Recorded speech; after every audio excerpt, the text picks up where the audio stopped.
So today, I figured we would wrap 2021 up with a total gear tour of my entire studio. Today, we're going to go over every single piece of gear in my studio and exactly what I use it for. And I thought this would be a good way to wrap 2021 up. So let's get into it.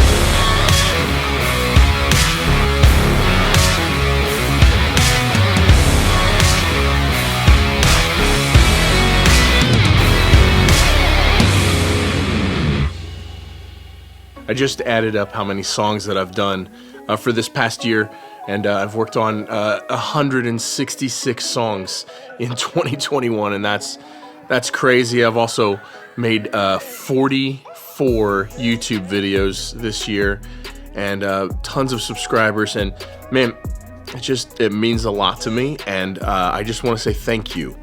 Thank you for 2021. All my clients, all my subscribers, all my patrons, all of you that have joined the Patreon, thank you. Thank you. Let's start with the desk. Let's start with the biggest thing. So this is the Danger Fox Genesis 24U 24 space desk, and it's absolutely incredible. I absolutely love this desk. It has been such a wonderful upgrade. I'll put links to every single thing that I can in the description below. So if you want to go check any of this stuff out, you can go check it out. But Genesis 24U space, 24 space desk with the sidecar, and the sidecar is incredible as well. So there's that. Focal Clear MG Pro headphones, absolutely incredible for mixing, for editing, all that kind of stuff. Let's just get the biggest things out of the way first.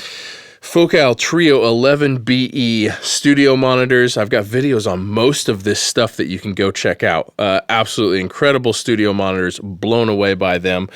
Oratone 5C monitors. So between these two, they get the job done for me. Well, between these three, actually, then they do fantastic. I'm on Pro Tools, obviously. I get tons of questions about this monitor. This is a Samsung 34-inch ultra-wide monitor, and I'll try to find a link to it to put down in the description below. I'm on Pro Tools. Did I say that already? Let's go through rack gear. So we've got two Coil Audio CA70S mic pre's. These are tube mic pre's. They're real colorful, real warm, absolutely huge sounding. I love them because this negative feedback right here is like an EQ. This is like brighter and harsher, and this is like warmer and thicker. Absolutely incredible. And I use these primarily on acoustic guitar and electric guitar, and sometimes bass guitar as well. A lot of empty slots here left to fill up, so stay tuned for 2022. That's going to get filled up this year. I've got a Radial X amp reamp. This is for reamping guitars. If I get sent a guitar DI, I send out of that to the amps and then back in this so that way, and then back in the mic pre so that way I can reamp guitars. So next we got a pair of Cappy VP28 Platinums. These are absolutely incredible. This is my vocal preamp. I track almost all of my vocals through this one. Fantastic. Let's start at this end of the rack. This will be better. This is on my mix bus. This is a pair of Cappy hiders. I promise you Cappy is not paying me to say any of this stuff, but I just really love their stuff. So pair of Cappy hiders. These live on my mix bus, and I mix through these. And then from those Cappy hiders, it goes to the Serpent SB4001 compressor, SSL style bus compressor. Absolutely fantastic. This right here is my kick EQ. It's a Cappy LC40. Wonderful, wonderful EQ. Next to the Cappy FC526 compressor, which is my kick compressor. Next, the Cappy LC25 EQ. That's my snare EQ.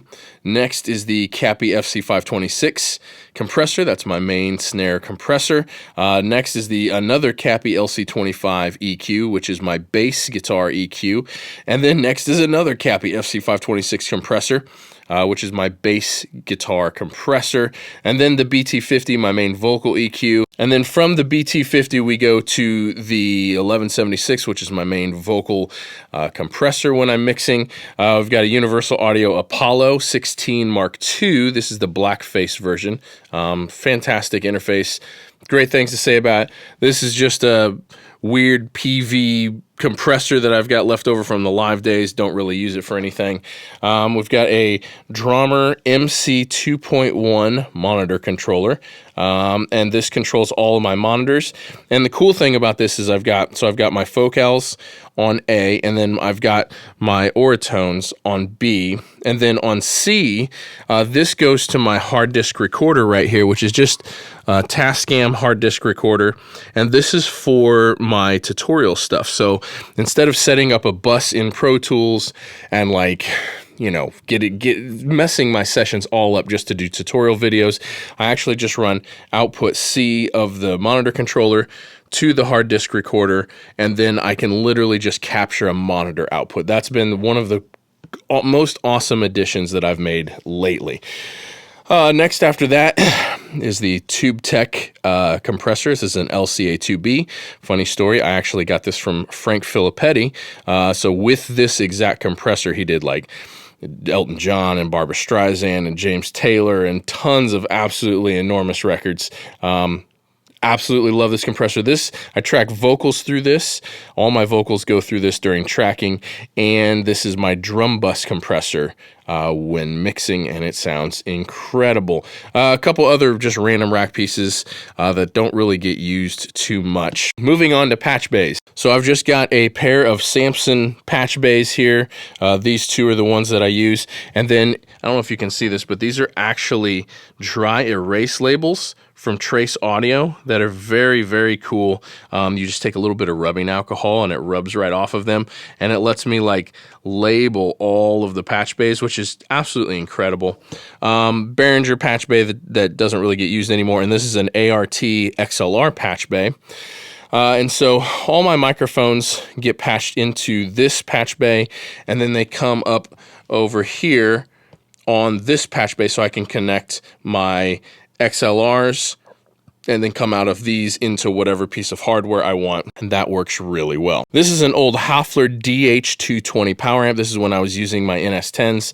This is the power amp I used. A lot of people asked about that all the time, so that's what I was using for there. A couple power conditioners, obviously. And then we've got the Audio-Technica ATH M50 headphones. I use these for tracking. If I'm tracking, I'm using these, and if I'm mixing, I'm using these right here. Let's see. Let's go over microphones next. So this has very quickly become one of my go-tos, the Manley Reference Cardioid. I'm really blown away by how this thing sounds. It's absolutely incredible. It's got all the mid-range and bottom-end push and grunt of like a 47, but it's got like the top-end air or top-end sizzle of I don't know, like a more airy 251 or close to a C12. Incredible. Love that microphone. Stedman pop filter. I know someone's going to ask. We've got a Dave Perlman TM47 here. This is if I want that true 47 thing. This one's fantastic. We've got a SM7B right here. And then in the case down here, you guys have seen it before on the channel, there's a Bronner Panthera microphone. It's real airy. It's actually pretty similar to this, except it has it doesn't have the mid-range push that the Manley does. Let's see here. This is called the 7-Up. This is made by Crimson Audio. This is basically a line booster or a cloud lifter, but it's designed specifically for the SM7B, and I really like it. It sounds absolutely incredible. Backup microphone here. Let's see here. Rode cases for all the stuff. I've only got one of them out at the moment, but a pair of Neumann KM184s, and I use these on pretty much all acoustic instruments, acoustic guitar, mandolin, banjo, anything like that. These sound absolutely lovely, and a lot of times I'll use one of these in conjunction with the 47 or like the Manley or something. Power supply for the Perlman TM47, and then we've got a Coil Audio Phantom power supply because the Coil Audio preamps over there don't actually have phantom power in them. Got another pair of headphones here. These are the Beyerdynamic DT770 Pros. This is what I usually give my singers to track with. It works out pretty good. Okay, let's get over to guitar world here. So on the guitar side of things, we've got the Third Power Citizen Gain CSR 40. absolutely incredible, all point-to-point hand-wired, matching third power cabinet. And then we've also got the Friedman Small Box 50. This is the Wildwood edition, so it has 3 channels instead of 2 channels, like the normal small box. It sounds absolutely incredible. A little bit of a mess right now because I'm kind of in the middle of tracking guitars. But so the chain I'm using right now is the Wampler Ego compressor, and this is a custom-made Lauren Audio overdrive pedal. It's basically a top boost pedal that's based on a Neve 1073. This is all point-to-point hand-wired. They made it just for me. I'll put links to Lauren Audio and to everyone else in the description below, so you can check them out. Absolutely incredible pedal. One of my absolute favorites. More Lauren Audio pedals, and every single one of them does something a little different, and every single one of them is absolutely incredible. Let's see. More pedals. Okay, the Iconic Guitars Ice Cream pedal. Again, absolutely stunning pedal, overdrive pedal. Love it, love it, love it. Let's see. We've got the Strymon Blue Sky, the Strymon Dig. Let's see. Back in there, there's a Petty John Lift, and a Cascade Pedals Haustortion. We got a Bogner. Which one's this? We got a Bogner Wessex and a Bogner Harlow. We've got another Petty John Rail here. We've got a Keeley Germanium Super Fat Mod, I think is what they call that, the AC128. A Wampler Tumnus.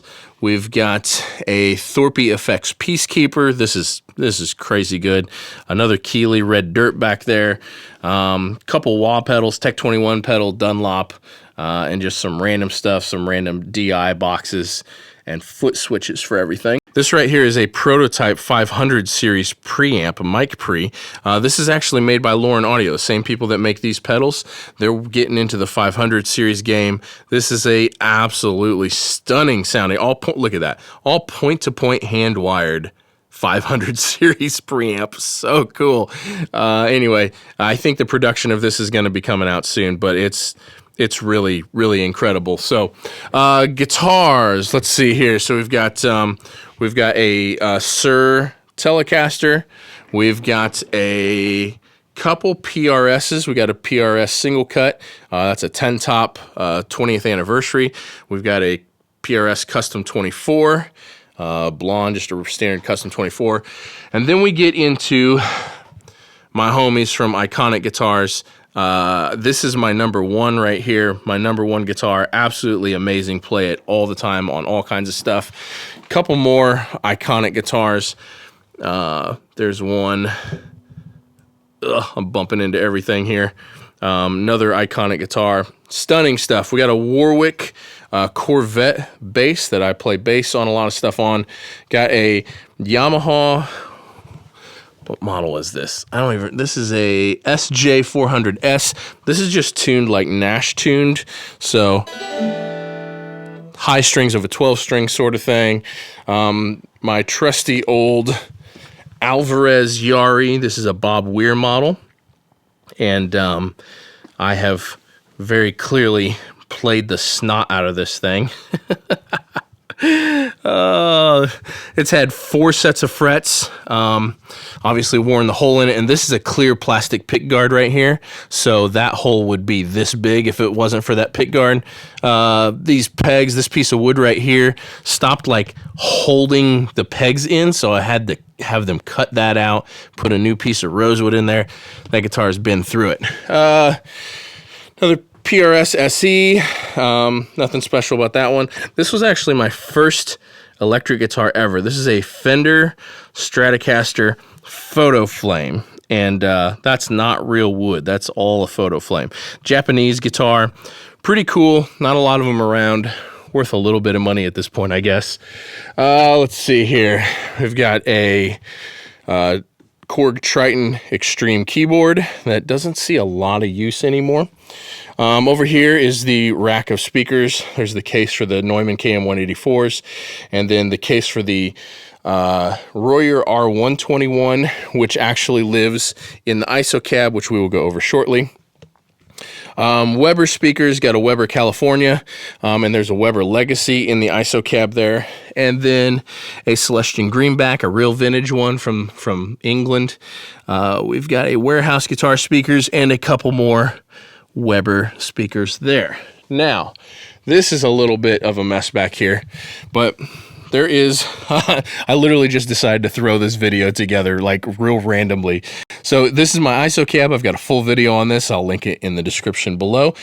Craziest, quietest ISO cab I built myself. I go over all the details of how I built it. It's crazy quiet. So inside this ISO cab, there is a Royer R121 microphone and a Beyerdynamic M201 microphone. Both of those are set in front of a Weber speaker. It's a Weber Legacy, pretty much like that one right there.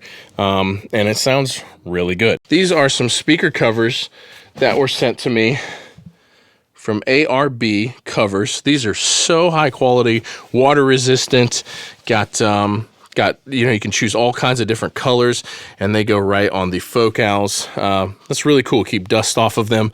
I really appreciate them sending those over. I'll put links to those in the description below. Trash Can Mac Pro 2013 model, nothing special. Couple G drives, couple WD drives, power supply for the 500 racks, power supply for the Oratones, router, and then just generally speaking, try to have some power laying out and about everywhere. Does anyone care about the YouTube stuff? If you care about the YouTube stuff, we'll go over it. So this is an Aperture 120D Mark II with the light dome too. This is my main light.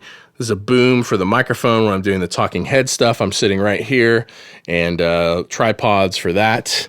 And then we got a little pin spot from Dracast, I guess is how you would say that. Pin spot there, and another LED panel here. And that is my lighting setup. And I'm filming this on the brand new Sony a7 IV. This is the first video with it. I figured this would be a cool like run and gun style video where I could just kind of get to know the camera a little bit, get to know the autofocus a little bit. I'm filming in S-Log3 for the first time ever, so we'll see how the colors look on this. Learning curve coming up, but brand new Sony a7 IV that came in yesterday, and the Tamron 17-28 lens, and a Deity D3 Pro microphone. That is it. That is the gear that I use in my studio. Thank you guys again so much for everything this year. 2022 is gonna be crazy, and I can't wait for you guys to see what all is coming. Don't forget the links in the description for everything I went over in this video, and if you use some of those links to purchase anything at all, I get a tiny bit of commission. It really helps this channel out, and those links have been a massive part of helping me do the things that I've done this year, and so thank you so much for using those links in the description down below. That's it. It's a hell of a year. I'll see you guys in 2022. Peace. Yeah.